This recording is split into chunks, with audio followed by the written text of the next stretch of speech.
কেউ দৌড়াচ্ছে গরম পানি রেডি কর, জীবনের শেষ গোসল বড়ই পাতা দিয়া গরম পানি দিয়া রেডি করে দাও। তুমি আমি আর কথা বলতে পারি না, তাকায়া দেখতেছি ওরে আল্লাহর বান্দা, আমার জন্য গরম পানি রেডি হয়ে যাচ্ছে, আমার জন্য কবর রেডি হয়ে যাচ্ছে, খাটিয়া আনার জন্য লোক দৌড়াচ্ছে। আমার মা তখন আমাকে নিয়ে যায়, মা শেষবারের মতো কয় আর একটু নজর দেখায় যা, বাবারে নিয়ে যাচ্ছে। জানাজা পড়ায় চিরবিদায়, বাবা কবরের কিনারায় দাঁড়ায় দাঁড়ায় কান্না করে।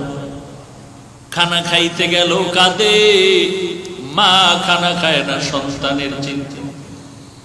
এত বড় আনন্দের ঈদ, মায়ের মনে কোনো আনন্দ নাই, আমার সন্তান নাই, আমার